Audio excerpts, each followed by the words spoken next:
ಪ್ರಕರಣಕ್ಕೆ ಸಂಬಂಧಪಟ್ಟಂತೆ ಬಳ್ಳಾರಿ ಡಿಐಜಿ ವರ್ತಿಕಾ ಕಟಿಯಾರ್ನ ವರ್ಗಾವಣೆ ಮಾಡಲಾಗಿದೆ. ಬಳ್ಳಾರಿಗೆ ಐಜಿಪಿ ಪಿಎಸ್ ಹರ್ಷ ಅವರನ್ನ ಸರ್ಕಾರ ನೇಮಕ ಮಾಡಿದೆ. ಇನ್ನು ಎಸ್ಪಿಯಾನಿ ಸುಮನ್ ಡಿ ಪನ್ನೇಕರ್ನ ನಿಯೋಜನೆ ಮಾಡಲಾಗಿದೆ. ಬಳ್ಳಾರಿಯಲ್ಲಿ ಫೈರಿಂಗ್ ಪ್ರಕರಣ ಸಂಬಂಧ ಮೃತ ರಾಜಶೇಖರ್ ಕೊನೆಯ ವಿಡಿಯೋ ವೈರಲ್ ಆಗಿದೆ. ಗಲಾಟೆಯ ವೇಳೆ ಪ್ರಾಣ ಉಳಿಸಿಕೊಳ್ಳೋಕೆ ರಾಜಶೇಖರ್ ಓಡುತ್ತಿರುವ ದೃಶ್ಯ ಸೆರೆಯಾಗಿದೆ. ಜನಾರ್ದನ್ ರೆಡ್ಡಿ ಮನೆ ಮುಂದೆ ಗಲಾಟೆ ಆಗುವಾಗ ಫೈರಿಂಗ್ ಮಾಡಲಾಗಿದೆ. ಮೃತ ರಾಜಶೇಖರ್ ಹಿಂದೆಯೇ ಗಾಳಿಯಲ್ಲಿ ಗುಂಡು ಹಾರಿಸಲಾಗಿದೆ. ಈ ವೇಳೆ ರಾಜಶೇಖರ್ಗೆ ಆ ಗುಂಡು ತಾಗಿರೋ ಸಾಧ್ಯತೆ ಇದೆ.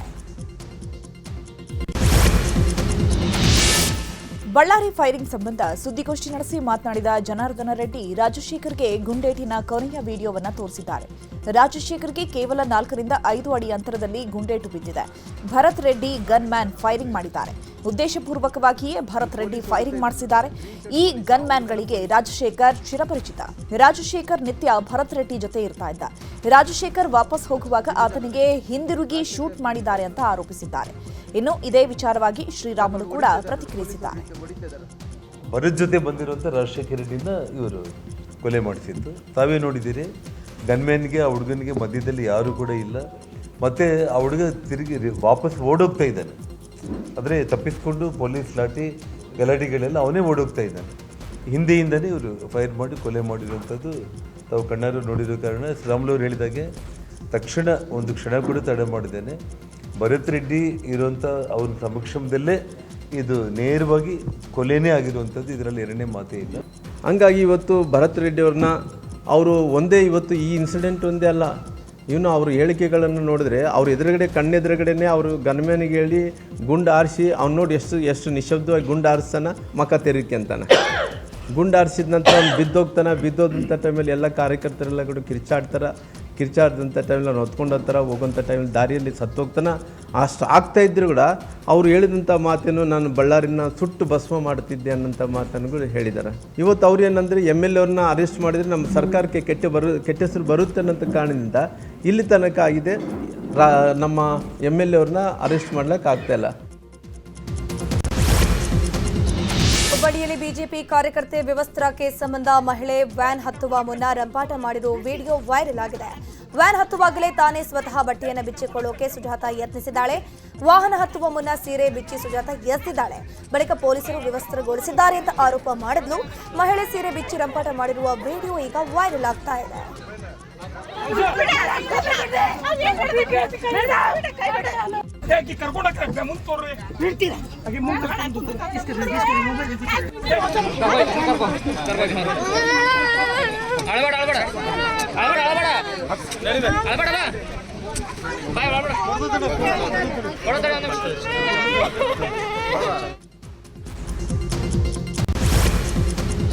ಮಹಿಳೆಯನ್ನ ವಿವಸ್ತ್ರಗೊಳಿಸಿ ಬಂಧಿಸಿರುವ ವಿಚಾರದ ಕುರಿತು ಪೊಲೀಸ್ ಆಯುಕ್ತ ಎನ್ ಶಶಿಕುಮಾರ್ ಪ್ರತಿಕ್ರಿಯಿಸಿದ್ದಾರೆ. ಬಂಧಿತ ಸುಜಾತ ಹಂಡಿ ಮೇಲೆ ಒಟ್ಟು 9 ಪ್ರಕರಣಗಳಿವೆ. ಇದೇ ವರ್ಷ 4 ಪ್ರಕರಣ ದಾಖಲಾಗಿವೆ. ಹೀಗಾಗಿ 10ಕ್ಕೂ ಹೆಚ್ಚು ಮಹಿಳಾ ಸಿಬ್ಬಂದಿಯನ್ನ ಕರೆದೊಯ್ಯಲಾಗಿತ್ತು. ವಶಕ್ಕೆ ತೆಗೆದುಕೊಂಡ ನಂತರ ಮಹಿಳೆ ಬಟ್ಟೆ ಬಿಚ್ಚಿದ್ದಾಳೆ. ಪೊಲೀಸ್ ಸಿಬ್ಬಂದಿ ಮೇಲೂ ಹಲ್ಲೆ ಮಾಡಿದ್ದಾಳೆ. ನಮ್ಮ ಸಿಬ್ಬಂದಿಯೇ ಬೇರೆ ಬಟ್ಟೆ ತಂದು ಮಾನ ಮುಚ್ಚುವ ಕೆಲಸ ಮಾಡಿದ್ದಾರೆ. ಆದರೂ ಪೊಲೀಸರ ಮೇಲೆ ಆರೋಪ ಕೇಳಿಬಂದಿದೆ. ಈ ಕುರಿತು ತನಿಖೆ ನಡೆಸಲು ಡಿಸಿಪಿಗೆ ಹೇಳಿದ್ದೇನೆ ಅಂತ ಸ್ಪಷ್ಟಪಡಿಸಿದ್ದಾರೆ. ವಶಕ್ಕೆ ತಗೊಂಡೋಗಿ ಗಾಡಿ ಹತ್ತುವಂಥ ಸಂದರ್ಭದಲ್ಲಿ ಆಕೆ ವಿವಸ್ತ್ರಗೊಳ್ಕೊಳ್ಳುವಂಥ ಪ್ರಯತ್ನ ಮಾಡಿದ್ದಾಳೆ. ಅದನ್ನು ಓವರ್ ಪವರ್ ಮಾಡಿ ನಮ್ಮ ಸಿಬ್ಬಂದಿಗಳು ಒಳಗೆ ಕರ್ಕೊಂಡು ಹೋಗಿದ್ದಾರೆ. ಒಳಗೆ ತೊಗೊಂಡು ಹೋದ್ಮೇಲೆ ಆಕೆ ಏಕಾಏಕಿ ಬಟ್ಟೆಯನ್ನು ಕಿತ್ತೆಸ್ತಿದ್ದಾಳೆ. ಆಗ ಸ್ಥಳೀಯರ ಸಹಾಯದಿಂದ ನಮ್ಮ ಮಹಿಳಾ ಪೊಲೀಸ್ ಅಧಿಕಾರಿಗಳೇ ಬೇರೆ ಒಂದು ನೈಟಿಯನ್ನು ತರಿಸ್ಬಿಟ್ಟು ಆಕೆಗೆ ಹಾಕಿರುವಂಥದ್ದು, ಒಂದು ಬಟ್ಟೆ ತರಿಸಿ ಹಾಕಿರುವಂಥದ್ದಾಗಿದೆ. ಆಕೆಯ ಮಾನ ಮುಚ್ಚುವಂಥ ಕೆಲಸ ಮಾಡಿದ್ದೇವೆ ಹೊರತು ಆಕೆಯನ್ನು ವಿವಸ್ತ್ರಗೊಳಿಸುವಂಥ ಕೆಲಸ ನಮ್ಮ ಯಾವ ಅಧಿಕಾರಿ ಸಿಬ್ಬಂದಿಗಳು ಮಾಡಿಲ್ಲ. ಹುಬ್ಬಳ್ಳಿಯಲ್ಲಿ ಬಿಜೆಪಿ ಕಾರ್ಯಕರ್ತೆ ಮೇಲೆ ಹಲ್ಲೆ ಆರೋಪ ವಿಚಾರವಾಗಿ ಬೆಂಗಳೂರಿನಲ್ಲಿ ಮಾತನಾಡಿದ ಮಹಿಳಾ ಆಯೋಗದ ಅಧ್ಯಕ್ಷೆ ನಾಗಲಕ್ಷ್ಮಿ ಚೌಧರಿ, ಘಟನೆ ಸಂಬಂಧ ಅಲ್ಲಿ ನಡೆಯುವ ಎಸ್ಪಿ ಜೊತೆ ಮಾತನಾಡಿದೆ. ಪ್ರಕರಣದ ಬಗ್ಗೆ ಸಂಕ್ಷಿಪ್ತವಾಗಿ ವರದಿಯನ್ನ ಕೇಳಿದ್ದೀನಿ. ಆ ಮಹಿಳೆ ಮೇಲೆ ನಾನಾ ಕೇಸ್ಗಳಿದೆಯಂತೆ. ಆಕೆಯನ್ನ ಕರೆತರೋಕೆ 6 ರಿಂದ 7 ಮಂದಿ ಮಹಿಳಾ ಸಿಬ್ಬಂದಿಯೇ ಹೋಗಿದ್ದಾರೆ. ವ್ಯಾನಲ್ಲಿ ಹೋದಾಗ ಆ ಮಹಿಳೆಯೇ ಬಟ್ಟೆ ಬೆಚ್ಚಿದ್ದಾಳೆ. ಆಗ ಪೊಲೀಸರು ಅಸಿಸ್ಟ್ ಮಾಡಿದ್ದಾರೆ. ಹಲ್ಲೆ ಮಾಡಿಲ್ಲ. ಒಂದು ವೇಳೆ ಹಲ್ಲೆ ಆಗಿದ್ರೆ ಕ್ರಮ ಕೈಗೊಳ್ತೀನಿ. ಸತ್ಯ ತಿಳಿಯದೆ ಏನು ಮಾತನಾಡಕ್ಕೆ ಹೋಗಲ್ಲ ಅಂತಂದ್ರು. ಮಾಡಿದ್ದಾರೆ. ಪೊಲೀಸ್ ಅವ್ರಿಗೆ ಮಾತಾಡಿದ್ದೀನಿ ನಾನು, ಅಲ್ಲಿ DYSP ಅವ್ರಿಗೆ ಮಾತಾಡಿದೆ. ಅದ್ರ ಬಗ್ಗೆ ಸಂಕ್ಷಿಪ್ತವಾಗಿ ನಾನು ವರದಿಯನ್ನು ತಗೊಂಡಿದ್ದೀನಿ. ಅದು ತಾನೇ ಹೆಣ್ಣು ಮಗಳು ತಾನೇ ಬಟ್ಟೆಯನ್ನು ಬಿಚ್ಚಿ ಆ ಥರ ಅಲ್ಲಿ ಒಂದು ಪೊಲೀಸ್ ವ್ಯಾನಲ್ಲಿ ಗಲಾಟೆ ಮಾಡಿದ್ರು ಅಂತ ಅವ್ರು ಹೇಳಿದ್ರು. ಮತ್ತು 6ರಿಂದ 7 ಸಿಬ್ಬಂದಿಗಳು ಹೆಣ್ಣು ಮಕ್ಕಳೇ ಹೋಗಿದ್ದಾರೆ ಅವಳನ್ನ ಅರೆಸ್ಟ್ ಮಾಡಲಿಕ್ಕೆ. ಬಟ್ ಪೊಲೀಸಲ್ಲಿ ಗಾಡಿ ಓಡಿಸ್ಲಿಕ್ಕೆ ಒಬ್ಬರು ಮತ್ತು ಇನ್ನೊಂದು ಪುರುಷ ಪೊಲೀಸ್ ಅವ್ರ ಜೊತೆಯಲ್ಲಿ ಹೋಗಿದ್ರಿಂದ ಅವಳು ಆ ವ್ಯಾನಲ್ಲಿ ಅಷ್ಟೊಂದೆಲ್ಲ ಗಲಾಟೆ ಮಾಡಬೇಕಾದ್ರೆ ಅವರು ಅಸಿಸ್ಟ್ ಮಾಡಿದ್ದಾರೆ ಹೊರತು ಬೇರೆ ಯಾವುದೇ ಥರ ಮಾಡಿಲ್ಲ. ಬಟ್ಟೆ ಬಿಚ್ಚಿದ್ದು ಆ ಹೆಣ್ಣು ಮಗಳೇ ಸ್ವತಃ ಬಿಚ್ಚಿ ಅವಳು ಗಲಾಟೆ ಮಾಡ್ತಾ ಇದ್ದಿದ್ದು.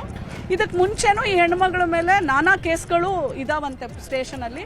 ಆ ಪೊಲೀಸವರು ನಾವು ತಡೆಯೋದನ್ನು ಆ ವಿಡಿಯೋದಲ್ಲಿ ನೋಡಿದಾಗಿಂದ ಬೇರೆಯವರೆಲ್ಲ ಪೊಲೀಸವರೇ ಏನೋ ಮಾಡಿದ್ದಾರೆ ಅನ್ನೋ ಥರ ಆರೋಪ ಮಾಡಿದ್ದಾರೆ. ಪಕ್ಷಾತೀತವಾಗಿ ಆ ಹೆಣ್ಣು ಮಗಳಿಗೆ ಏನಾದರೂ ಅನ್ಯಾಯ ಆಗಿದ್ರೆ ನಾನು ಆ ಹೆಣ್ಣು ಮಗಳ ಪರಾನೇ. ಇನ್ನು ಹುಬ್ಬಳ್ಳಿಯಲ್ಲಿ ಸುಜಾತ ಹಂಡಿ ಕುಟುಂಬಸ್ಥರು ಆಕ್ರೋಶವನ್ನು ವ್ಯಕ್ತಪಡಿಸಿದ್ದಾರೆ. ಪೊಲೀಸರ ವಿರುದ್ಧ ಕುಟುಂಬಸ್ಥರು ಆಕ್ರೋಶವನ್ನು ವ್ಯಕ್ತಪಡಿಸಿದ್ದು, ಉದ್ದೇಶಪೂರ್ವಕವಾಗಿ ಸುಜಾತ ಅವರನ್ನ ವಿವಸ್ತ್ರ ಮಾಡಲಾಗಿದೆ, ಮನಬಂದಂತೆ ಹಲ್ಲೆ ಮಾಡಲಾಗಿದೆ, ತಡೆಯಲು ಬಂದ ನಮ್ಮ ಮೇಲೂ ಹಲ್ಲೆ ನಡೆಸಿದ್ದಾರೆ. ಕುಟುಂಬಸ್ಥರಿಗೂ ಪೊಲೀಸರು ಧಮಕಿ ಹಾಕಿದ್ದಾರೆ. ನಮ್ಮ ಕುಟುಂಬಕ್ಕೆ ನ್ಯಾಯ ಒದಗಿಸಬೇಕು ಅಂತ ಸುಜಾತ ಸಹೋದರಿ ವಿಜಯಲಕ್ಷ್ಮಿ ಆಗ್ರಹಿಸಿದ್ದಾರೆ. ನಮ್ಮ ತಾಯಿ ಹತ್ತಿದ್ವಿ ಸರ್, ಆದ್ರೂ ಪೊಲೀಸರು ಬೂಟ್ ಕಾಲಿಂದ ಒದ್ದು ನಮ್ಮ ತಾಯಿಗೆ ನಮ್ಮ ತಮ್ಮಗೆ ನನಗೆ ಹತ್ತಿಸ್ಕೊಂಡ್ರು ಸರ್. ಅವರು ಒಂದು 30 ಮಂದಿ ಬಂದಾರೆ ಸರ್. ಮತ್ತು ಸುಜಾತ ಏನು ಮಾಡಿದ್ರಿ ಸರ್, ಈ ಕೇಸ್ನಾಗ ನಮ್ಗೆ ಅರೆಸ್ಟ್ ಮಾಡಾಕ್ತೀರಿ, ಅದು ಪ್ರೂಫ್ ತೋರಿಸ್ರಿ ಅಂತ ಅಕ್ಕಿ ಸ್ವಲ್ಪ ಬಾಯ್ ಮಾಡಿದ್ರಿ. ಗಾಡಿಯಾಗ ಹತ್ತಿಸ್ಕೊಂಡು ಅರ್ಬೆಲ್ಲ ಹಾಕಿದ್ರು, ಹರಿದು ಪೊಲೀಸವರು ಹರಿದು ಎಲ್ಲ ಬೇರೆ ಬತ್ತಲು ಮಾಡ್ಯಾರ ಸರ್. ನಾವು ಅರ್ಬಿ ಹಾಕಾಕತ್ತೀವಿ ಸರ್. ಆಕೆಗೆ ಅರ್ಬಿ ಇಲ್ಲ ಮೇಡಮ್, ಅರ್ಬಿ ಥರ ಹಾಕಿರಿ ಅಂದರೆ ನಾವು ಮಾತಾಡಕತ್ತಿದ್ರೆ ನನಗೂ ಕುತ್ತಿಗೆ ಇಚ್ಕಿದ್ರು ಸರ್. ನಮ್ಮ ತಾಯಿ ಹುಬ್ಬಳ್ಳಿಯ ಬಿಜೆಪಿ ಕಾರ್ಯಕರ್ತೆ ವ್ಯವಸ್ಥರ ಕೇಸ್ ವಿಚಾರವಾಗಿ ಕೇಶವಾಪುರ ಠಾಣೆಯ ಪಿಎಸ್ಐ ಕಲಾವತಿ ಚಂದಾವರ್ಕರ್ ಮೇಲೆ ಸುಜಾತ ದಾಳಿ ನಡೆಸಿದ್ದಾರೆ. ತಪ್ಪಿಸಿಕೊಳ್ಳೋಕೆ ರಂಪಾಟ ಮಾಡ್ತಿದ್ದ ವೇಳೆ ಮಹಿಳಾ ಪಿಎಸ್ಐಗೆ ಕಚ್ಚಿ ಗಾಯಗೊಳಿಸಿದ್ದಾರೆ. ಈ ಬಗ್ಗೆ ಕಲಾವತಿ ಚಂದಾವರ್ಕರ್ ಮಾತನಾಡಿದ್ದು, ಪೊಲೀಸ್ ವ್ಯಾನ್ಗೆ ಹತ್ತಿಸುವ ವೇಳೆ ರಂಪಾಟ ಮಾಡಿ ನಮಗೆ ಕಚ್ಚಿದ್ದಾರೆ ಅಂತ ಅವರು ಹೇಳಿದರು. ಪ್ರತಿಯೊಂದು ಹೆಣ್ಮಕ್ಳೆಲ್ಲ ನಮ್ಗೆ ಅಸಭ್ಯವರ್ತನೆ ಮಾಡಿ ಎಲ್ಲ ಕಡೆ ಕೈ ಹಾಕಕ್ಕೆ ಅವ್ರ ಬ್ರದರ್ ಇದ್ದ ಇನ್ನೊಬ್ಬನು, ಅವನು ಎಲ್ಲ ಕೈ ಹಾಕಕ್ಕೆ ಹೋದ. ಆ ಟೈಮ್ನಾಗ ಆಕಿನ ಕ್ಯಾಚ್ ಮಾಡಿ ನಾವು ಹಾಕೋದ್ರಲ್ಲಿ ಗಾಡಿ ಒಳಗೆ ಹಾಕುವಾಗನೇ ನನಗೆ ಎಡಗಡೆ ಹೊಟ್ಟೆ ಕಚ್ಚಿದ್ಲು. ನಮ್ಮ ASI ಶಕುಂತ್ಲಾ ಅಂತ ಆಕಿಗೆ ಬಲಗಡೆ ಹೊಟ್ಟೆ ಕಚ್ಚಿದ್ಲು. ಆದರೂ ನಾವು ಬಿಡಲಿಲ್ಲ, ಫೋರ್ಸ್ ಮಾಡಿಕೆ ಆಕಿನ ಒಳಗಡೆ ಹಾಕಿದ್ವಿ. ಆಕೆ ಜೊತೆ ಅವ್ರ ಸಿಸ್ಟರ್ ವಿಜಯಲಕ್ಷ್ಮಿ ಅಂತ ವಿಜಯ್ ಅಂತ ಇದ್ಲು. ಅವಳಿಗೆ ಆಕಿ ತನ್ನ ಸೀರೆ ಕಳೆದು ಆಕಿಗೆ ಉರ್ಲು ಹಾಕ್ಲಿಕ್ಕೆ ಹೋದ್ಲು ಒಳಗಡೆ. ಬಟ್ ಆ ಸೀರೆ ನಾವು ಕಸ್ಕೊಳಕ್ಕೆ ಹೋದ್ರೆ ಮತ್ತೆ ನಮ್ಮನ್ನು ಒದ್ಬಿಟ್ಲು. ಇನ್ನೊಬ್ಬಕಿ ಮ್ಯಾಗ್ರೆಟ್ ಅಂತ ಆಕಿ ಕುತ್ತಿಗೆ ಬದ್ಬಿಟ್ಲು, ಆಕಿ ಬಿದ್ದುಬಿಟ್ಲು ಆ ಸೈಡ್. ಅವಳಿಗೆ ಎತ್ತಕ್ಕೆ ಹೋದ್ವಿ, ಅಷ್ಟೊಳಗೆ ಬಟ್ಟೆ ಕಳೆದ್ಬಿಟ್ಲು. ಏನು ಮಾಡಿದ್ರು ನಮ್ಮ ಬಟ್ಟೆ ಹಾಕೊಳ್ಳೋನೇ ಇಲ್ಲ. ಈ ರೀತಿ ಮಾಡಿದ್ದು ಎಲ್ಲ ಹೇಳಿದ್ದು. ಆ ರೀತಿ ಇದು ಮಾಡಬೇಡಮ್ಮ, ಹೆಣ್ಮಕ್ಳಿದ್ದು ಬಟ್ಟೆ ಹಾಕೋ, ದಯವಿಟ್ಟು ಪ್ಲೀಸ್ ಇದನ್ನು ಹಾಕೊಂಡ್ರೆ ಹಾಕೋ ಅಂತ ಹೇಳಿದ್ರೆ ಏನು ಮುಟ್ಟಕ್ಕೆ ರೆಡಿ ಇಲ್ಲ. ಎಲ್ಲ ನಮ್ಮ ಮೇಲೆ ಎಸೆದ್ಬಿಟ್ಲು ಬಟ್ಟೆ ಎಲ್ಲ. ನನಗೆ ಎಡಗಡೆ ಬಂದು ಕಚ್ಚಿದ್ಲು, ಈಕೆ ನನಗೆ ಕಚ್ಚಿದ್ಲು ಅಂತೇಳಿ ಇವಳು ಜಕ್ಕೊಳಕ್ಕೆ ಹೋದ್ಲು. ಈಕೆಗೆ ಬಲಗಡೆ ಬಂದು ಈಕೆಗೆ ಹೊಟ್ಟೆ ಕಚ್ಚಿದ್ಲು. ಆಕೆ ರೇಖಾ ಹೊರಡಿ ಮೇಡಮ್ಗೆ ಕೈ ಕೊಡ್ತೀವಿ ಅಂತ ಆಕೆ ಹಿಡ್ಕೊಳಕ್ಕೆ ಹೋದ್ಲು, ಕೈಗೆ ಆಕೆ ಕೂತಿ ಗುದ್ದುಬಿಟ್ರು. ಅವ್ರ ಜೊತೆ ಯುವತಿಯೊಬ್ಬಳಿಗೆ ಜಯನಗರ ಕ್ಷೇತ್ರದ ಬಿಜೆಪಿಯ ಶಾಸಕ ಸಿಕೆ ರಾಮಮೂರ್ತಿ ಮೆಸೇಜ್ ಮಾಡಿದ್ದಾರೆ ಅನ್ನೋ ಆರೋಪ ಕೇಳಿಬಂದಿತ್ತು. ಇದಕ್ಕೆ ಪುಷ್ಟಿ ನೀಡುವಂತೆ ಕೆಲವು ಸ್ಕ್ರೀನ್ಶಾಟ್ಗಳು ಕೂಡ ವೈರಲ್ ಆಗಿತ್ತು. ಇದೀಗ ಘಟನೆಯ ಸಂಬಂಧ ಸೈಬರ್ ಕ್ರೈಮ್ ಠಾಣೆಗೆ ಶಾಸಕ ರಾಮಮೂರ್ತಿ ದೂರನ್ನ ಕೊಟ್ಟಿದ್ದಾರೆ. ನನ್ನ ಮೊಬೈಲ್ ಹ್ಯಾಕ್ ಆಗಿದೆ ಅಂತ ರಾಮಮೂರ್ತಿ ಸ್ಪಷ್ಟನೆ ನೀಡಿದ್ದು, ನಕಲಿ ಐಡಿ ಸೃಷ್ಟಿ ಮಾಡಿ ದುರುಪಯೋಗ ಮಾಡಿಕೊಳ್ತಿದ್ದಾರೆ, ತಪ್ಪಿತಸ್ಥರ ವಿರುದ್ಧ ಕ್ರಮ ಕೈಗೊಳ್ಳಿ ಅಂತ ದೂರಿನಲ್ಲಿ ಉಲ್ಲೇಖಿಸಲಾಗಿದೆ. ಇನ್ನು ಪ್ರಕರಣದ ಕುರಿತು ನ್ಯೂಸ್ 18 ಜೊತೆ ಶಾಸಕ ಸಿಕೆ ರಾಮಮೂರ್ತಿ ಪ್ರತಿಕ್ರಿಯೆ ಕೊಟ್ಟಿದ್ದಾರೆ. ರಾಜಕೀಯ ಷಡ್ಯಂತ್ರದಿಂದ ಇದೆಲ್ಲ ಮಾಡ್ತಿದ್ದಾರೆ. ಈಗಾಗಲೇ ಸೈಬರ್ ಪೊಲೀಸ್ ಠಾಣೆಗೆ ಕಂಪ್ಲೇಂಟ್ ಅನ್ನ ಕೊಟ್ಟಿದ್ದೀನಿ, FIR ಮಾಡಿದ್ದೀನಿ, ಕೃತ್ಯ ಎಸಗಿರೋರನ್ನ ಕೋರ್ಟ್ಗೆ ಎಳೆಯುತ್ತೀನಿ ಅಂತಂದ್ರು. ನಾವೊಂದು ನಂಬರ್ 1 ಸಂದೇಶ ನಾನು ಕಳಿಸಿಲ್ಲ. ಅವ್ರು ಯಾರು ನಮಗೆ ಗೊತ್ತಿಲ್ಲ, ಅವ್ಯಾರು ಅವ್ರಿಗೆ ಗೊತ್ತಿಲ್ಲ. ನನ್ನ ಫೇಸ್ಬುಕ್ಕು ಹ್ಯಾಕ್ ಆಗಿದೆ ಅಂತ ಅಂದ್ಬಿಟ್ಟು ನನ್ನ ಮೇಲೆ ನಾನು ಕೂಡ ಕಂಪ್ಲೇಂಟನ್ನು 2 ಬಾರಿ ನಾನು ಕಂಪ್ಲೇಂಟನ್ನು ಕೊಟ್ಟಿದ್ದೀನಿ. ಈಗ ರೀಸೆಂಟಾಗಿ ಒಂದು ಫೇಸ್ಬುಕ್ಕಲ್ಲಿ ಸಿಕೆ ರಾಮಮೂರ್ತಿ ಅಂತ ಒಂದು ಹ್ಯಾಕ್ ಆಗಿದೆ. ಇದು ಒಂದು ಹೊಸ ಅಕೌಂಟ್ ಓಪನ್ ಆಗಿದೆ. ಇದರಲ್ಲಿ ಯಾರ್ಯಾರು ಇದ್ದಾರೆ ಇದ್ರ ಮೇಲೆ ಕೂಡ ನಾನು ಕಂಪ್ಲೇಂಟ್ ಕೊಟ್ಟಿದ್ದೀವಿ. ಸುಮ್ಮನೆ ಯಾರೋ ಕ್ರಿಯೇಟ್ ಮಾಡಿ, ಯಾರೋ ಹ್ಯಾಕ್ ಮಾಡಿ ಹಿಂಗೆ ಮಾಡಿದ್ದಾರೆ ಅನ್ನೋದು ಅದು ಒಂದು ತಪ್ಪು. ಯಾರೇ ಅವ್ರ ಮೇಲೆ ಮಾಡಬಾರ್ದು. ಇದ್ರ ಮೇಲೆ ನಾನು ಪೊಲೀಸ್ ಠಾಣೆಗೆ ಕಂಪ್ಲೇಂಟ್ ಕೊಟ್ಟಿದ್ದೀನಿ. ಬನಶಂಕರಿ ಸೈಬರ್ ಕ್ರೈಮಿಗೆ ಕಂಪ್ಲೇಂಟ್ ಕೊಟ್ಟು FIR ಆಗಿದೆ. FIR ಆದಮೇಲೆ ಕ್ರಮ ತಗೊಳ್ಳೋಕೆ ಹೇಳಿದ್ದೀನಿ. ಯಾರ್ಯಾರು ನನ್ನ ಮೇಲೆ ಈ ಥರ ಸೋಷಿಯಲ್ ಮೀಡಿಯಾದಲ್ಲಿ ಮಾಡಿದ್ದಾರೆ ಅವ್ರ ಮೇಲೆ ನಾನು FIR ಕೂಡ ಮಾಡಿಸ್ತಾ ಇದ್ದೀನಿ. ಒಂದು ಡಿಫಾರ್ಮೇಷನ್ ಕೇಸು ಆಗಿದೆ. ಅರಸು ರೆಕಾರ್ಡ್ ಬ್ರೇಕ್ ಮಾಡಿರುವ ಸಿಎಂ ಸಿದ್ದರಾಮಯ್ಯ ವಿಚಾರವಾಗಿ ಮಾತನಾಡಿದ ಸಚಿವ ಮಹದೇವಪ್ಪ, ಸಿದ್ದರಾಮಯ್ಯ ಅರಸುಗಿಂತ ಹೆಚ್ಚು ಸಮಯ ಅಧಿಕಾರ ನಡೆಸ್ತಾ ಇದ್ದಾರೆ. ಕಾಂಗ್ರೆಸ್ನ ತಳಪಾಯ ಅಹಿಂದ ಸಮುದಾಯ. ಕಾಂಗ್ರೆಸ್ನ ಮೂಲ ಮತದಾರರ ಅಂತರಾಳದ ಭಾವನೆಯನ್ನ ಅರ್ಥ ಮಾಡಿಕೊಳ್ಳುವ ನಾಯಕತ್ವ ಬೇಕು. ಅಂತಹ ನಾಯಕತ್ವ ಸಿಎಂ ಸಿದ್ದರಾಮಯ್ಯನವರಲ್ಲಿ ಇರಲಿದೆ. ಕಾಂಗ್ರೆಸ್ ಗಟ್ಟಿಯಾಗಿರಬೇಕಾದ್ರೆ ಸಿದ್ದರಾಮಯ್ಯ ಬೇಕು ಅಂತ ಹೇಳಿದ್ದಾರೆ.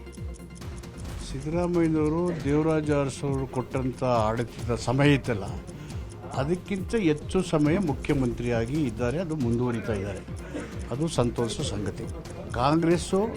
ಕಾಂಗ್ರೆಸ್ಸಿನ ಮೂಲಮತ ಹಿಂದಗಳು ಮತ್ತು ಸಿದ್ದರಾಮಯ್ಯನ ಒಟ್ಟು ಸೂರಿದ್ರೆ ಕಾಂಗ್ರೆಸ್ಗೆ ಭವಿಷ್ಯ ಇದೆ.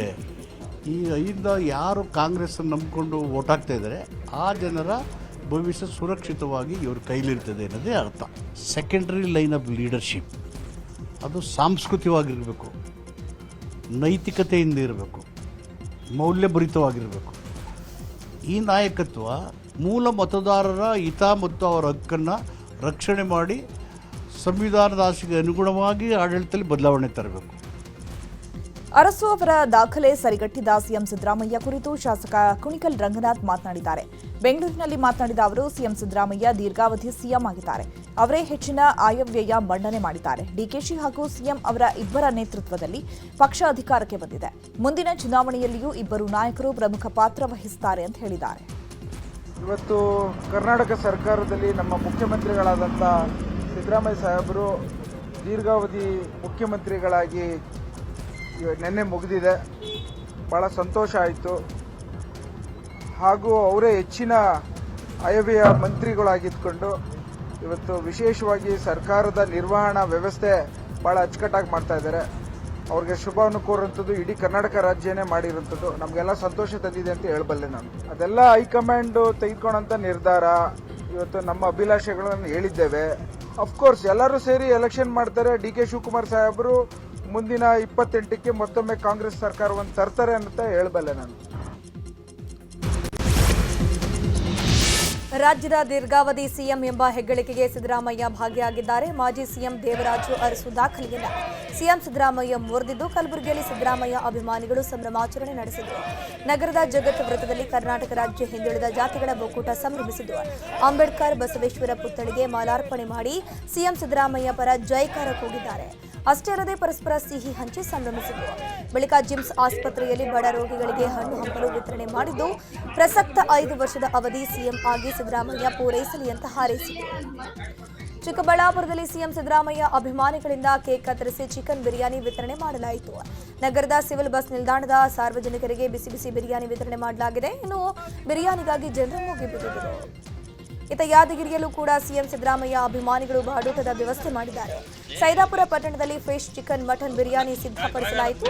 ಸಿದ್ದರಾಮಯ್ಯ ಭಾವಚಿತ್ರಕ್ಕೆ ಹಾಲಿನ ಅಭಿಷೇಕ ಮಾಡಿ ಬಳಿಕ 6,000 ಜನರಿಗೆ ಬಾಡೂಟವನ್ನು ಬಡಿಸಿದ್ದಾರೆ. ನಾನೇ ಪೂರ್ಣಾವಧಿ ಸಿಎಂ ಎಂಬ ಸಿದ್ದರಾಮಯ್ಯ ಹೇಳಿಕೆ ವಿಚಾರವಾಗಿ ಮಾತನಾಡಿದ ಸಚಿವ ಪ್ರಿಯಾಂಕ್ ಖರ್ಗೆ, ಅವರೇ ಸ್ಪಷ್ಟನೆ ಕೊಟ್ಟ ಮೇಲೆ ನಮ್ಮನ್ನು ಕೇಳಿ ಏನ್ ಪ್ರಯೋಜನ? ಮುಂದೆ ಯಾರನ್ನ ಸಿಎಂ ಮಾಡಬೇಕು ಅನ್ನೋದನ್ನ ಹೈಕಮಾಂಡ್ ತೀರ್ಮಾನ ಮಾಡುತ್ತೆ. ಎಲ್ಲ ಸಮುದಾಯಗಳನ್ನ ಒಟ್ಟಿಗೆ ಕೊಂಡೊಯ್ಯುವ ಪಕ್ಷ ಅಂದ್ರೆ ಅದು ಕಾಂಗ್ರೆಸ್. ನಾಯಕತ್ವ, ಪ್ರಗತಿ ಎರಡೂ ನಿಂತ ನೀರಲ್ಲ. ಆಗ ದೇವರಾಜು ಅರಸು ಇದ್ರು, ಈಗ ಸಿದ್ದರಾಮಯ್ಯ ಇಲ್ವಾ? ಮುಂದಿನ ಪೀಳಿಗೆಯನ್ನ ನಾಯಕತ್ವವನ್ನ ಬೆಳೆಸುತ್ತಾ ಹೋಗಬೇಕು. ನನ್ನಿಂದಲೇ ಪಕ್ಷ ಅಂತ ಯಾರ್ಯಾರು ಪಕ್ಷ ಅಂದ್ಕೊಂಡಿದ್ದಾರೋ ಅದು ಅವರ ಭ್ರಮೆ ಅಷ್ಟೇ ಅಂತ ಹೇಳಿದ್ದಾರೆ. ಹೌದು, ಅದಕ್ಕೆ ನೋಡಿ ಅವರ ಕೊಡುಗೆ ನಮ್ಮ ರಾಜ್ಯಕ್ಕೆ ಅಪಾರವಾಗಿದೆ. ಅದರಿಂದ ಈ ಕಾಂಗ್ರೆಸ್ ಪಾರ್ಟಿ ಗುರುತಿಸ್ಬಿಟ್ಟೆ ಅಲ್ಲ ಅವರಿಗೆ ನಾಯಕರಂತ ಮಾಡಿದ್ದು. ಬಜೆಟ್ ಮಂಡನೆ ಬಗ್ಗೆ ಇರ್ಬೋದು, ಪೂರ್ಣಾವಧಿ ಬಗ್ಗೆ ಇರ್ಬೋದು, ಅವ್ರು ಸ್ಪಷ್ಟೀಕರಣ ಕೊಟ್ಟಾದ್ಮೇಲೆ ನಾವು ಮಾತಾಡೋದು ಸೂಕ್ತ ಅಲ್ಲ. ಯಾರು ಹಾಕ್ತಾರೆ ಯಾರು ಬಿಡ್ತಾರೆ ಹೈಕಮಾಂಡ್ ತೀರ್ಮಾನ ಮಾಡೋದು. ನೋಡಿ, ನಾಯಕತ್ವ ಇರ್ಬೋದು, ಪ್ರಗತಿ ಇರ್ಬೋದು, ನಿಂತು ನೀರ ಇರ್ಲಿಕ್ಕೆ ಸಾಧ್ಯನೇ ಇಲ್ಲ. ಯಾರಿದ್ರೂ ಕೂಡ ಈಗ ಅವಾಗಿನ ಕಾಲಕ್ಕೆ ದೇವರಾಜ ಅರಸು ಅವರು ಇರಲಿಲ್ವಾ? ಈಗ ಸಿದ್ದರಾಮಯ್ಯನವ್ರು ಇಲ್ವಾ? ಈಗ ನಾನೇ ಚಿತ್ತಾಪುರ್ನಲ್ಲಿ ಸಾಯ ತನಕ ಇರ್ಲಿಕ್ಕೆ ಸಾಧ್ಯನಾ? ಮುಂದಿನ ನಾಯಕತ್ವ ಬೆಳೆಸೋ ಜವಾಬ್ದಾರಿ ನಮ್ದಾಗಿರ್ತದೆ. ನನ್ನಿಂದ ಪಕ್ಷ ನಡೆದಿದೆ ಅಂತ ಅನ್ಕೊಂಡಿದ್ರೆ ಅದು ಎಲ್ಲರ ಭ್ರಮೆ. ಇನ್ನು ಸಿದ್ದರಾಮಯ್ಯ ಇದ್ರೆ ಕಾಂಗ್ರೆಸ್ ಎಂಬ ರಾಜಣ್ಣ ಹೇಳಿಕೆಗೆ ಸಚಿವ ಪ್ರಿಯಾಂಕ್ ಖರ್ಗೆ ಕೌಂಟರ್ ಕೊಟ್ಟಿದ್ದಾರೆ. ಯಾರೇ ಆಗಲಿ ಇಂತಹ ಹೇಳಿಕೆ ಕೊಡಬಾರದು. ಟಿಕೆಟ್ ಬೇಕಾದಾಗ, ಅಧಿಕಾರ ಬೇಕಾದಾಗ ಪಕ್ಷ ಬೇಕು. ಅಧಿಕಾರ ಅನುಭವಿಸಿದಾಗ ಅನುಭವಿಸುತ್ತಿರುವ ಪಕ್ಷ ಬೇಡವಾ? ಯಾರೋ ಒಬ್ಬರಿಂದ ಪಕ್ಷ ಅಲ್ಲ, ಇದನ್ನ ಅರ್ಥ ಮಾಡ್ಕೊಳ್ಬೇಕು ಎಂದಿದ್ದಾರೆ. The party is not by individuals or for individuals. ನಾವು ಎಲ್ಲರೂ ಸೇರಿ ಕಾರ್ಯಕರ್ತರಿಂದ ಇದೀವಿ ಅಂತ ಮರಿಬಾರದು. ಒಂದು ಮಾತ್ರ ಸ್ಪಷ್ಟವಾಗಿ ಹೇಳಲಿಕ್ಕೆ ಬಯಸ್ತಾ ಇದ್ದೀನಿ, ಇಂಥ ಹೇಳಿಕೆಗಳು ಸರಿಯಲ್ಲ. ಬಿ ಫಾರ್ಮ್ ಬೇಕಾದಾಗ ಕಾಂಗ್ರೆಸ್ ಪಕ್ಷ ಬೇಕು. ಚುನಾವಣೆ ಸಂದರ್ಭದಲ್ಲಿ ಪ್ರಚಾರ ಬೇಕಾದಾಗ ಕಾಂಗ್ರೆಸ್ ನಾಯಕತ್ವ ಬೇಕು. ನಮ್ಮ ಪಕ್ಷದ ತತ್ವ ಸಿದ್ಧಾಂತ ಬೇಕು. ಎಲ್ಲ ಗೆದ್ದಾದ್ಮೇಲೆ ಅಧಿಕಾರ ಅನುಭವಿಸಾದ್ಮೇಲೆ ಅಥವಾ ಅನುಭವಿಸ್ತಿರ್ಬೇಕಾದ್ರೆ ಕಾಂಗ್ರೆಸ್ ಪಕ್ಷ ಯಾರು ಅಂತ ಹೇಳೋದು ತಪ್ಪಾಗ್ತದೆ. ಯಾರೇ ಇರ್ಬೋದು ಅದು. 140 ವರ್ಷ ಇತಿಹಾಸ ಇದೆ ಕಾಂಗ್ರೆಸ್ ಪಕ್ಷದ ನಾಯಕತ್ವ. ನಾನು ಹೇಳ್ದಂಗೆ ನಿರಂತರವಾಗಿ ಬೆಳೀತಾ ಹೋಗ್ತಾ ಇದೆ, ಮುಂದೆ ಕೂಡ ಬೆಳೆಯುತ್ತೆ. ಯಾರು ಒಬ್ಬರಿಂದ ಪಕ್ಷ ಅಲ್ಲ ದಪ್ಪ. ದೇವರಾಜು ಅರಸು ದಾಖಲೆ ಮುರಿದ ಸಿದ್ದರಾಮಯ್ಯ ವಿಚಾರದ ಬಗ್ಗೆ ಬೆಂಗಳೂರಿನಲ್ಲಿ ಮಾತನಾಡಿದ ಮಾಜಿ ಸಿಎಂ ಯಡಿಯೂರಪ್ಪ, ದೇವರಾಜು ಅರಸು ರೀತಿಯಲ್ಲಿ ಒಂದು ಒಳ್ಳೆಯ ಕೆಲಸ ಮಾಡಿಲ್ಲ. ಸಿದ್ದರಾಮಯ್ಯನವರನ್ನ ದೇವರಾಜು ಅರಸುರವರ ಜೊತೆ ಹೋಲಿಕೆ ಮಾಡೋಕೆ ಆಗೋದಿಲ್ಲ. ಭ್ರಷ್ಟಾಚಾರದಿಂದ ಈ ಸರ್ಕಾರ ನಡೀತಾ ಇದೆ. ದೊಡ್ಡ ಸಾಧನೆ ಮಾಡಿದ್ದೀವಿ ಅಂತ ಹೊರಟಿದ್ದಾರೆ ಅಂತಂದ್ರೆ ಕಿಡಿಕಾರಿದ್ರು. ಇನ್ನು ಇದೇ ವಿಚಾರವಾಗಿ ಸಂಸದ ಯದುವೀರ್ ಹಾಗೂ ಎಂಎಲ್ಸಿ ವಿಶ್ವನಾಥ್ ಕೂಡ ರಿಯಾಕ್ಷನ್ ಕೊಟ್ಟಿದ್ದಾರೆ. ಆ ರೀತಿ ಒಂದು ಒಳ್ಳೆಯ ಕೆಲಸವನ್ನು ಮಾಡಿ ಒಂದು ದೇವರಾಜ ಅರಸು ಜೊತೆ ಕಂಪೇರ್ ಮಾಡೋಕ್ಕಾಗೋದಿಲ್ಲ. ಅವರ ಆಡಳಿತ ವೈಖರಿ ಬೇರೆನೇ, ಇವರ ಆಡಳಿತ ವೈಖರಿ ಬೇರೆ. ಈ ಸರ್ಕಾರ ಭ್ರಷ್ಟಾಚಾರದಲ್ಲಿ ಮುಳುಗಿ ಹೋಗಿರುವಂಥ ಈ ಸಂದರ್ಭದಲ್ಲಿ ಈ ರೀತಿಯ ಸಮಾವೇಶದಿಂದ ಅಥವಾ ಏನೋ ದೊಡ್ಡ ಒಂದು ಸಾಧನೆಯನ್ನು ಮಾಡ್ತೇನೆ ಅಂತೇಳಿ ಹೊರಟಿರುವಂಥದ್ದು ಇದು ಯಾವುದೇ ಕಾರಣಕ್ಕೂ ಜನ ಮೆಚ್ಚೋದಿಲ್ಲ. ಈಗಾಗಲೇ ಲೋಕಲ್ ಬಾಡಿ ಎಲೆಕ್ಷನ್ಸಲ್ಲಿ ಸಹ BJP ಜಯಬೇರಿಯನ್ನು ಪಡಿತಾ ಇದೆ. ಮುಂದಿನ ಚುನಾವಣೆಯಲ್ಲೂ ಸಹ ನಾವು ನಿಶ್ಚಿತವಾಗಿ ದೊಡ್ಡ ಒಂದು ಬಹುಮತದೊಂದಿಗೆ ಸರ್ಕಾರ ರಚನೆ ಮಾಡಬೇಕು ಅಂತ ದೃಷ್ಟಿಯಿಂದ ಕೆಲಸವನ್ನು ಮಾಡ್ತಿದ್ದಾರೆ. ನಮ್ಮ ಕಾರ್ಯಕರ್ತರು ಸಹ ತುಂಬ ಉತ್ಸಾಹದಿಂದ ಮುಂದೆ ಬಂದಿದ್ದಾರೆ, ಕೆಲಸ ಮಾಡ್ತಾ ಇದ್ದಾರೆ. ಹೆಸರುಗಳು ಎಲ್ಲನೂ ನಾವು ಏನು ಬೇಕಾದರೂ ಕೊಡ್ಬೋದು. ಇದು ದೀರ್ಘಾವಧಿ ಅವರು ಚೀಫ್ ಮಿನಿಸ್ಟರ್ ಆಗಿ ಆಳಿದ್ದಾರೆ ಅಂತ ಹೇಳ್ಕೊಳ್ಳೋ ಅಂಥದ್ದು ದಾಖಲೆ ಅಷ್ಟೇ. ಅದು ಆ ಸಮಯದಲ್ಲಿ ಏನು ಮಾಡಿದ್ದಾರೆ ಅಂತ ಸಹಜವಾಗಿ ನಮ್ಮ ಪ್ರಶ್ನೆ. ಇವತ್ತು ಮೈಸೂರಲ್ಲಿ ಇರ್ತಕ್ಕಂಥ ವ್ಯವಸ್ಥೆ ಹಿಂದೆ ದೇವರಾಜ ಅರಸು ಸಮಯ ಆದ ನಂತರ ಇಲ್ಲಿ ಯಾವುದೇ ರೀತಿಯ ಅಭಿವೃದ್ಧಿ ಆಗಿಲ್ಲ. ಸಿದ್ದರಾಮಯ್ಯನವರ ಒಂದು ಕೊಡುಗೆ ಏನು ಅಂತ ಸಹಜವಾಗಿ ಎಲ್ಲರೂ ಪ್ರಶ್ನೆ ಮಾಡ್ತಾರೆ. ಮೈಸೂರಿನಲ್ಲಿ ಅವರ ತವರಿನಲ್ಲಿ ಏನು ಒಂದು ಕೊಡುಗೆ ಅವ್ರದ್ದು ಅಂತ ಹೇಳಕ್ಕೆ ಹೇಳಿ. ರಾಜ್ಯದಲ್ಲಿ ಶಾಂತಿ ಇಲ್ಲ, ಸುಭಿಕ್ಷತೆ ಇಲ್ಲ, ಸೊ ಇದೆಲ್ಲ ಏನೋ ಮಾಡಿಬಿಟ್ರಿ ಅಂತಂತೇಳಿ ದೇವರಾಜ ಅರಸರಿಗೂ ನಿಮಗೂ ಸಾಟಿ ಇಲ್ಲ. ದೇವರಾಜ ಅರಸರಿಗೂ ನಿಮಗೂ ಸಾಟಿ ಇಲ್ಲ. ಹಾಗಾಗಿ ಅನಾವಶ್ಯಕವಾಗಿ ದೇವರಾಜ ಅರಸರು ನಾನು ಸಮ ಅಂತ ಹೇಳ್ತಕ್ಕಂಥದ್ದು ನಗೆಪಾಟ್. ಅನ್ನಭಾಗ್ಯ ಹೆಸರಲ್ಲಿ ಕಸ ಮಿಶ್ರಿತ ಕಳಪೆ ಅಕ್ಕಿ ರಾಗಿ ವಿತರಣೆ ಮಾಡಲಾಗ್ತಾ ಇದೆ ಅಂತ ಆರೋಪಿಸಿ ರೈತರು ಪ್ರತಿಭಟನೆ ನಡೆಸಿದ್ದಾರೆ. ಮಂಡ್ಯದ ಕೆಆರ್ಪೇಟೆಯಲ್ಲಿ ಆಹಾರ ಇಲಾಖೆ ಮುಂದೆ ಕಳಪೆ ಅಕ್ಕಿ ರಾಗಿ ಇಟ್ಟು ಪ್ರತಿಭಟನೆ ನಡೆಸಲಾಗಿದೆ. ತಾಲೂಕಿನ 99 ನ್ಯಾಯಬೆಲೆ ಅಂಗಡಿಯಲ್ಲಿ ಜನರಿಗೆ ಕಳಪೆ ಅಕ್ಕಿ ರಾಗಿ ವಿತರಣೆ ಮಾಡಲಾಗ್ತಾ ಇದೆ ಎಂದು ಆರೋಪಿಸಲಾಗಿದೆ. ದನಗಳು ಕೂಡ ತಿಂದಂತಹ ಕೆಟ್ಟ ಕಳಪೆ ಅಕ್ಕಿ ರಾಗಿ ಬಡವರಿಗೆ ನೀಡುತ್ತಿದ್ದಾರೆ ಅಂತ ಹೇಳಿ ರೈತರು ಆಕ್ರೋಶವನ್ನು ವ್ಯಕ್ತಪಡಿಸಿದ್ದಾರೆ.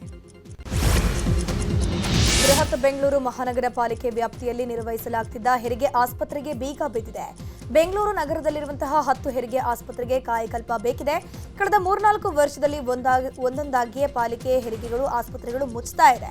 27 ಆಸ್ಪತ್ರೆಗಳ ಪೈಕಿ 10 ಆಸ್ಪತ್ರೆಗಳು ಕ್ಲೋಸ್ ಆಗಿದ್ರು GBA ಕಣ್ಮುಚ್ಚಿ ಕುಳಿತಂತಿದೆ. ಇತ್ತ ಚಾಮರಾಜಪೇಟೆಯಲ್ಲಿರುವಂತಹ ಆಸ್ಪತ್ರೆಯಲ್ಲಿ ನ್ಯೂಸ್ 18 ಕನ್ನಡ ರಿಯಾಲಿಟಿ ಚೆಕ್ ನಡೆಸಿತು. ಈ ವೇಳೆ ಸ್ಥಳೀಯರು ಸರ್ಕಾರದ ವಿರುದ್ಧ ಕಿಡಿಕಾರಿದ್ದಾರೆ. 3 ವರ್ಷಗಳಿಂದ ಆಸ್ಪತ್ರೆ ಬಂದ್ ಆಗಿದೆ. ಸರಿಯಾಗಿ ನಿರ್ವಹಣೆ ಇಲ್ಲದೆ ಆಸ್ಪತ್ರೆಯನ್ನ ಹಾಳು ಕೊಂಪೆ ಮಾಡಿದ್ದಾರೆ.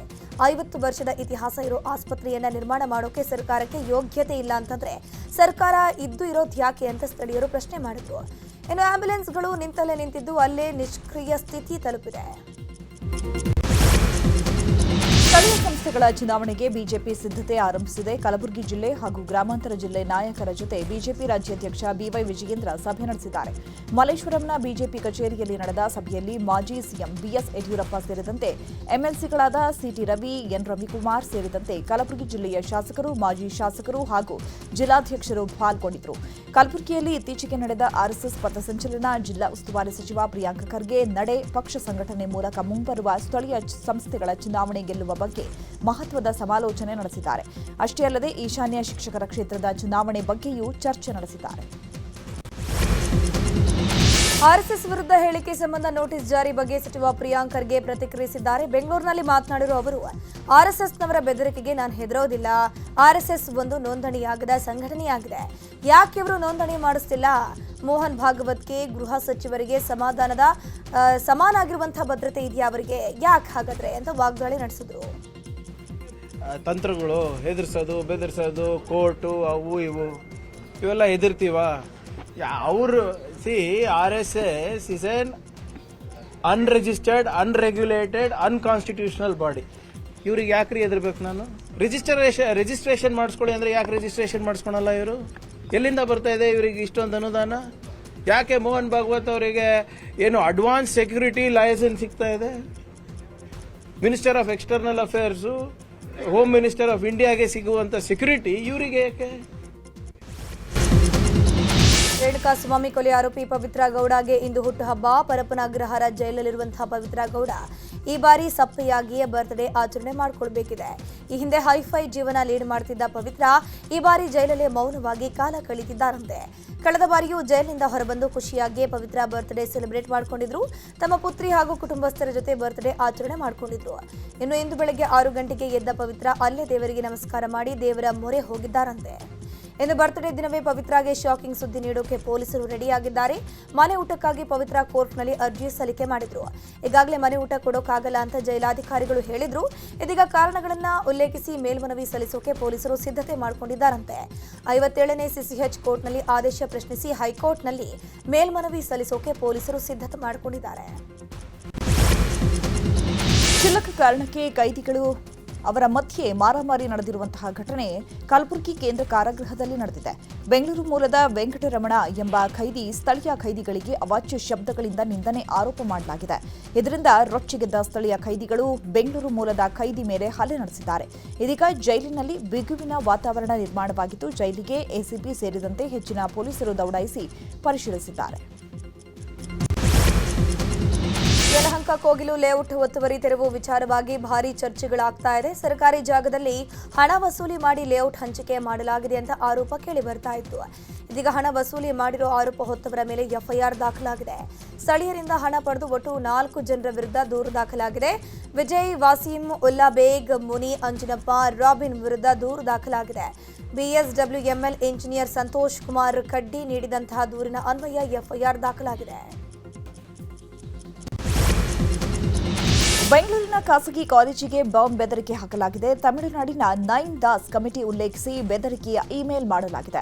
ದಯಾನಂದ ಸಾಗರ್ ಡೆಂಟಲ್ ಕಾಲೇಜಿಗೆ ಬಾಂಬ್ ಬೆದರಿಕೆ ಬಂದಿದ್ದು ಕಾಲೇಜಿಗೆ ಪೊಲೀಸರು ಬಾಂಬ್ ಸ್ಕ್ವಾಡ್, ಡಾಗ್ ಸ್ಕ್ವಾಡ್ನಿಂದ ಪರಿಶೀಲನೆ ನಡೆಸಲಾಗ್ತಾ ಇದೆ. ತಮಿಳುನಾಡಿನಲ್ಲಿ ಪೊಲೀಸರನ್ನ ಸರಿಯಾಗಿ ನಡೆಸಿಕೊಳ್ತಿಲ್ಲ, ಕಮಿಟಿಯಿಂದ ಪೊಲೀಸರನ್ನ ಸರಿಯಾಗಿ ನಡೆಸಿಕೊಳ್ತಿಲ್ಲ, ಈ ಬಗ್ಗೆ ಗಮನ ವಹಿಸಿ ಕ್ರಮ ಕೈಗೊಳ್ಳಬೇಕು ಅಂತ ಬೆದರಿಕೆ ಮೇಲ್ ಹಾಕಲಾಗಿದೆ. ಇನ್ನು ಬೆಂಗಳೂರಿನ ಜಯನಗರ 4ನೇ ಬ್ಲಾಕ್ನಲ್ಲಿರುವ ನ್ಯಾಷನಲ್ ಪಬ್ಲಿಕ್ ಶಾಲೆಗೂ ಬಾಂಬ್ ಬೆದರಿಕೆ ಹಾಕಲಾಗಿದೆ. ಮೊಹಮ್ಮದ್ ಇಕ್ಬಾಲ್ ಎಂಬಾತ ಇಮೇಲ್ ಮೂಲಕ ಬಾಂಬ್ ಬೆದರಿಕೆ ಹಾಕಿದ್ದಾನೆ. ಶಾಲೆಯಲ್ಲಿ 4 ಕಡೆ ಬಾಂಬ್ ಇಡಲಾಗಿದೆ. ಫೆಬ್ರವರಿ 25ರ ಒಳಗೆ 50 ಲಕ್ಷ ಮೌಲ್ಯದ $60,000 ಕೊಡಬೇಕು ಅಂತ ಡಿಮ್ಯಾಂಡ್ ಇಟ್ಟಿದ್ದಾನೆ. ಕೊಡದಿದ್ರೆ ಬ್ಲಾಸ್ಟ್ ಮಾಡೋದಾಗಿ ಬೆದರಿಕೆ ಹಾಕಿದ್ದಾನೆ. ಸದ್ಯ ಶಾಲೆಗೆ ಬಾಂಬ್ ಸ್ಕ್ವಾಡ್ ಭೇಟಿ ನೀಡಿ ಪರಿಶೀಲನೆ ನಡೆಸಿದ್ದು ಸದ್ಯಕ್ಕೆ ಯಾವುದೇ ಸ್ಫೋಟಕ ಪತ್ತೆಯಾಗಿಲ್ಲ. ನೇಕಾರ ಮಳಿಗೆ ಗುದ್ದಲಿ ಪೂಜೆಗೆ ಕಾಂಗ್ರೆಸ್ನ ನಾಯಕರ ವಿರೋಧ ವ್ಯಕ್ತಪಡಿಸಿ ಪ್ರತಿಭಟನೆ ನಡೆಸಿರುವಂತಹ ಘಟನೆ ದೊಡ್ಡಬಳ್ಳಾಪುರದಲ್ಲಿ ನಡೆಯಿತು. ನೇಕಾರ ಮಳಿಗೆಗೆ ಗುದ್ದಲಿ ಪೂಜೆ ಮಾಡೋಕೆ ಬಿಜೆಪಿ ಶಾಸಕ ಧೀರಜ್ ಮುನಿರಾಜು ಮುಂದಾಗಿದ್ರು. ಆದರೆ ಸ್ಥಳೀಯ ಚುನಾಯಿತ ಪ್ರತಿನಿಧಿಗಳಿಗೆ ಮಾಹಿತಿ ನೀಡಿಲ್ಲ ಅಂತ ಮಾಜಿ ಶಾಸಕ ವೆಂಕಟರಮಣಯ್ಯ ನೇತೃತ್ವದಲ್ಲಿ ಪ್ರತಿಭಟನೆ ಮಾಡಲಾಯಿತು. ರಸ್ತೆಯನ್ನು ತಡೆದು ಕಾಂಗ್ರೆಸ್ ನಾಯಕರು ಪ್ರತಿಭಟನೆ ನಡೆಸಿದ್ರು. ಪ್ರತಿಭಟನಾಕಾರರನ್ನ ನಿಯಂತ್ರಣ ಮಾಡೋಕೆ ಪೊಲೀಸರು ಹರಸಾಹಸ ಪಟ್ಟಿದ್ದಾರೆ. ಏಕಕಾಲದಲ್ಲಿ ನೃತ್ಯ ಮಾಡ್ತಾ ಹಾಡುತ್ತಾ ಗಮನ ಸೆಳೆಯುವ ಮೂಲಕ ಉಡುಪಿಯ ದೀಕ್ಷಾ ರಾಮಕೃಷ್ಣ ಹೆಸರು golden book of world record ಸೇರ್ಪಡೆಯಾಗಿದೆ. ಪುರಂದರದಾಸರ ಕೀರ್ತನೆಗಳನ್ನು ಲಯಬದ್ಧವಾಗಿ ಶಾಸ್ತ್ರೀಯವಾಗಿ ಹಾಡುತ್ತಾ ಭರತನಾಟ್ಯ ಮಾಡೋ ಮೂಲಕ ಸಾಧನೆ ಮಾಡಿದ್ದಾರೆ. ನಗರದ ಎಂಜಿಎಂ ಕಾಲೇಜಿನ ಆವರಣದಲ್ಲಿ ಸತತ 6 ಗಂಟೆ 13 ನಿಮಿಷಗಳ ಕಾಲ ಪ್ರದರ್ಶನ ನೀಡುವ ಮೂಲಕ ದಾಖಲೆ ಬರೆದಿರುವಂಥದ್ದು. Golden book of world record ಪ್ರತಿನಿಧಿಗಳು ಸ್ಥಳದಲ್ಲಿ ಹಾಜರಿದ್ದು ಪ್ರಮಾಣ ಪತ್ರ ಹಸ್ತಾಂತರಿಸಿದರು.